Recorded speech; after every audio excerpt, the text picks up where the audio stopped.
shi. Ku dubi dai daula din nan. Tana nan sai karfe ne ke ta fitowa. Masu kuɗin banza suna saya. Yanzu kuna zaton a kanan nan akwai mutumin arziki da zai je sai fili a cikin masallacin Idi. Ama goyon bayansa.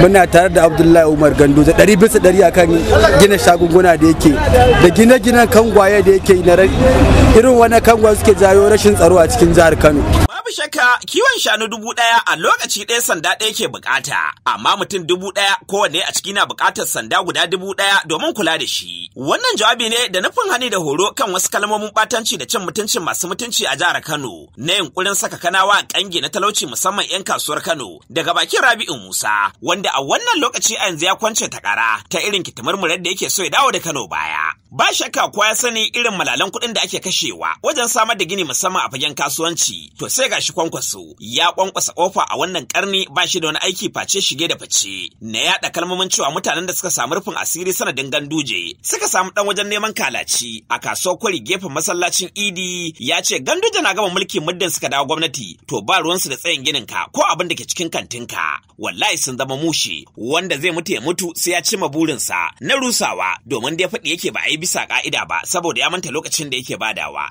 Ku dubi dai daula din nan. Tana nan sai karfe ne ke ta fitowa. Masu kuɗin banza suna saya. So suke su ginin da yake in Allah ya kamu wai mana kwarjini. Haushin mu daya kamar daula ko da mun ruguje wannan guri da suke dole ba za ta dawo ba. A da inda za mu yi mu tona musu asiri kowa ya gansu. Duk wanda suka sai wannan fili sai mun yi list wani dan gidan wance da wani. Su ne suka sai filoti a wannan guri kuma sunan su makiyayin Kano. Wanda suke zaton za a ji kunyar su ko kuma su waɗansu ne ba su san mu da ga wannan aikin inda muna zaton mutanen kirki ne. Saboda haka wanda suke kawo mana wargi suke zaton suna da wani siddabar da za su yi mana. Allah ya ba mu sa'a, Allah ya ba mu yawan rai. Tabdijan. Wannan fa shine sansanin da suka samu suke neman na abinci, amma ka ji abin da yace sai ya rusa, dan Allah kalli ba inda yace zai kara musu jari, amma dai a wannan lokaci ya zabe saka musu zazzabin zamani na talauci, to ya rage naku. To amma a iya cewa a wannan lokaci ya sayi rogo an yi masa gyara da dankali, domin 'yan kasuwar da masu neman na abinci sun ce yayi kaɗan kuma Kano ta masa nisa. Dan haka yunkurinsa na barin kare ya kashe ragon layya, Allah ya tona asiri, wallahi Kano ta masa nisa. Suna tare da gwamnati ta Abdullahi Umar Ganduje da duk wanda ya nuna shine zaɓin su.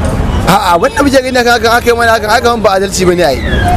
Mun zo mun kama guri da tsada kuma zo za a rushe mana guri. Akan yaya? Akan wace hujja? Amma alhamdulillah zai kalli guri ga al'umma na ana ta cin abinci a guri, kowa ya zo mai shago mai tebur mai wannan kowa da ya zo alhamdulillah daidai gurgudu kowa ya samu mai tsugunin cin abincinsa. Ama goyon bayansa. Muna tare da Abdullahi Umar Ganduje 100% akan gina shagunguna da yake da gine-ginen kangwaye da yake na irin wani kangwaye suke jawo rashin tsaro a cikin jihar Kano. Muna goyon bayansa da gine-gine da ake duk gurin da a gani yana ba da matsala. Gwamnati muna goyon bayan Abdullahi Ganduje ya shago 'yan kasuwa su mora abu. Kuma mu wannan abu da mana wannan masallaci da zai shaguna hakika mun ji daɗi, mun yi muna godiya. Mun gode wa Abdullahi Umar Ganduje da zai taimake mu ba mu aiki mu, domin da muna bakin titana ta koran mu gashi yanzu ya zo ya yi shaguna ya yi tebura, al'umma annabi kowa ya zo yana samun arziki kuma ya musu tebura sun yi tsada ko me da suka yi mu dai an taimake mu a ciki.